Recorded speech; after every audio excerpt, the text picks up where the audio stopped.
नमस्कार विद्यार्थी मित्रो, आमचे YouTube channel science and education corridor यामध्ये आपल्या सर्वांचे स्वागत.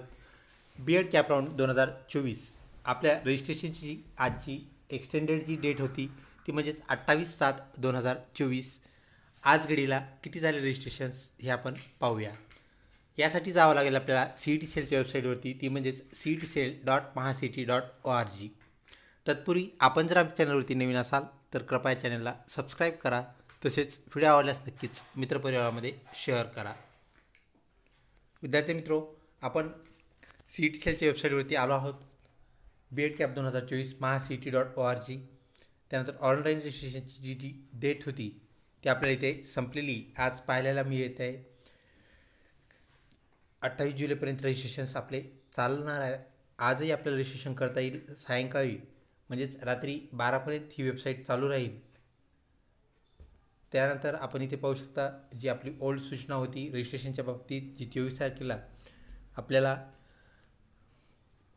अपलोड झालेली पाहायला मिळाली. ऑनलाईन रजिस्ट्रेशन्स एक्सटेंडेड अंटिल 28 जुलै 2024. त्यानंतर आपण त्याला वरती स्क्रॉल करूया. स्क्रॉल केल्यानंतर आपल्याला रजिस्ट्रेशन्स पाहायला मिळतील. तर तब्बल 50,491 एवढे रजिस्ट्रेशन झालेले आपल्याला पाहायला मिळत आहेत.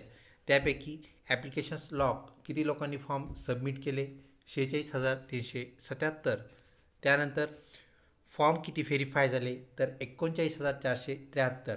विद्यार्थी मित्रो, एक लक्षात घ्या, फॉर्म व्हेरीफाय करणं हे आपलं काम नाही आहे, हे CET सेलचं काम आहे.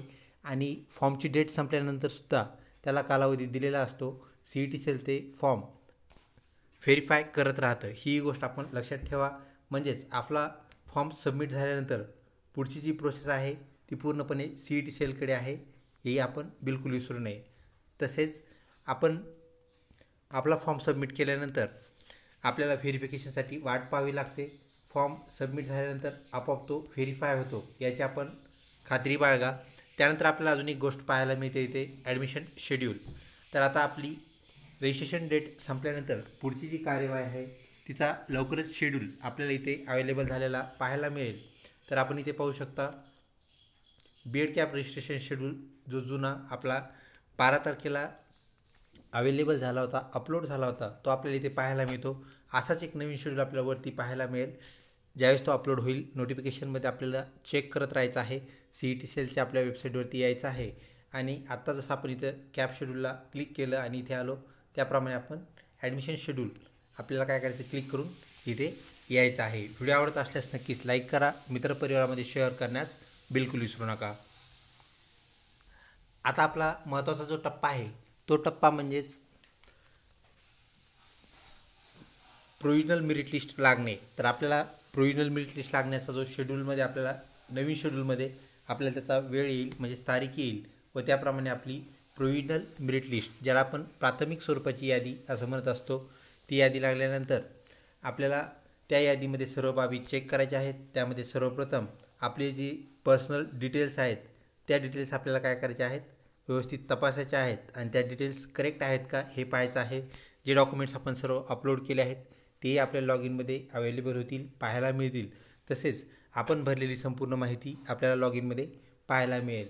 त्यामध्ये काही अडचण असल्यास, कुठले गुण म्हणजेच मार्क्स कमी जास्त झाले असल्यास चुकून, तर ते आपण दुरुस्त करून घ्यायचे आहेत. तसेच आपला फोटो असेल, साईन असेल, ह्या सर्व बाबी आपल्याला एकदा चेक करता येतील. आणि त्यानंतर आपल्याला प्रोव्हिजनल मेरिट लिस्टनंतर ग्रॅव्हियन्सेस आपण ज्याला म्हणत असतो, तर ग्रॅव्हियन्सेस म्हणजे ज्याला मराठीमध्ये आपण त्रुटी असं म्हणतो, तर ग्रॅव्हियन्सेस आपल्याला काय करायचे आहेत, त्या दिलेल्या नवीन शेड्यूलप्रमाणे आपल्याला ग्रॅव्हियन्सेसची डेट दिलेली असणार आहे. जसे की आपण इथे पाहू शकता, जुना जो आपला कॅप शेड्यूल आहे जो की 12 तारखेला अवेलेबल झाला, त्यामध्ये आपल्याला असलेला जो शेड्यूल आहे सेम असा शेड्यूल आपला परत एकदा अपलोड होईल. त्यामध्ये कॅन्डिडेट रजिस्ट्रेशन जे आपले ऑलरेडी 28 तारखेपर्यंत डेट त्याची आहे त्याप्रमाणे ते आपल्याला पाहायला मिळतील. त्यानंतर स्क्रुटिनिटी होत राहील, म्हणजे ज्याला आपण व्हेरिफिकेशन असं म्हणत असतो. सर्वांचे फॉर्म व्हेरीफाय होणारच आहेत, ही गोष्ट आपण लक्षात घ्या. फक्त आपल्याला दोन गोष्टी करायच्या आहेत. एक तर सर्वप्रथम रजिस्ट्रेशन्स जे की ऑलरेडी मॅक्झिमम विद्यार्थ्यांचे झालेले आहेत, तब्बल 50,000च्या वरती रजिस्ट्रेशन्स आपल्याला झालेले पाहायला मिळाले, जे आपण आत्ताच चेक केले. आणि दुसरी बाब म्हणजेच आपल्याला सर्व गोष्टी काय करायच्या आहेत, आपले जे डॉक्युमेंट्स आहेत ते अपलोड करायचे आहेत, जे आपण केलेले आहेत. आणि आता जे विद्यार्थ्यांचं रजिस्ट्रेशन नवीन झालं आहे किंवा त्यांनी रजिस्ट्रेशन अद्याप केलं नव्हतं, तर त्या विद्यार्थ्यांनी सर्व डॉक्युमेंट्स अपलोड करून फॉर्म काय करायचा आहे, सबमिट करून टाकायचा आहे. ऑलरेडी मॅक्झिमम विद्यार्थ्याचे डॉक्युमेंट्स ऑलरेडी सेट झालेले आहेत, सबमिट झालेले आहेत, फॉर्म सबमिट झालेले आहेत. तर ज्यांचे राहिले आहेत त्याबद्दल आपण सांगतो आहे. तर त्यांनी डॉक्युमेंट्स सबमिट केल्यानंतर आपल्याला फॉर्म जो आहे तो व्हेरीफाय झालेला पाहायला मिळेल. सध्या मॅक्झिमम लोकांचे फॉर्म व्हेरीफाय झालेले आहेत, तर उर्वरित लोकांचे फॉर्म हे व्हेरीफाय होतील, कारण आपल्या 28 तारखेची डेट संपल्यानंतरसुद्धा फॉर्म व्हेरिफिकेशनची डेट ही संपत नसते, ही गोष्ट आपण लक्षात घ्या. त्यानंतर ई स्क्रुटिनिटी जी आहे ती आपल्याला अगोदर आपल्याला माहीत आहे 23 तारखेपर्यंत डेट होती, तरी तिची आपल्याला जो कालावधी आहे तो आपल्याला 20 तारखेपर्यंत आपल्याला अगोदर काय करायचे होते, फॉर्म सबमिट करायचे होते, फॉर्म भरायचे होते. तर त्याची डेट 24 तारीख आपल्याला ई स्क्रुटिनिटी पाहायला भेटते. तर सध्या डेट 28 आहे, म्हणजे आपल्याला अधिकचे काही दिवस CTCL घेत असतं. म्हणजे ज्यांचे फॉर्म अद्यापही व्हेरीफाय झालेले नाहीत त्यांनी चिंता करायची गरज नाही, ते आपोआप व्हेरीफाय होतील. पुढचा टप्पा आपल्यासाठी महत्त्वाचा आहे, जी डेट आता ऑलरेडी बदललेली आहे. Display of alphabetical merit list round first ही आपल्याला आता त्याचा शेड्यूल सेपरेट येईल आणि त्याप्रमाणे आपल्याला तो चेक करावा लागेल. ती आल्यानंतर आपल्याला महत्त्वाची एक गोष्ट करावी लागेल, ती म्हणजेच आपली ग्रॅव्हिएशनची यादी पाहावी लागेल आणि त्यानुसार आपल्याला ही लॉग इनमध्ये अवेलेबल होईल. तर ते डेटसुद्धा आपल्याला येणं बाकी आहे. आणि त्यानंतर सर्वात महत्त्वाची गोष्ट म्हणजे आपली मेरिट लिस्ट जी आहे, final merit list round first, ती आपल्याला अजून एक नवीन डेट आलेली पाहायला मिळेल. त्याप्रमाणे शेड्यूलप्रमाणे आपल्याला त्याला फॉलो करायचं आहे. व्हिडिओ आवडला असल्यास नक्कीच लाईक करा, मित्रपरिवारामध्ये शेअर करू नका, शेअर करा. Sorry for inconvenience. तर मित्रपरिवारामध्ये शेअर करा. तसेच कुठल्याही प्रकारची आपल्याला शंका कुशंका डाऊट असल्यास नक्कीच आम्हाला कमेंट बॉक्समध्ये विचारा, जेणेकरून आम्ही आपल्याला उत्तर देऊ. लवकरच भेटूया पुढच्या व्हिडिओमध्ये. तोपर्यंत धन्यवाद.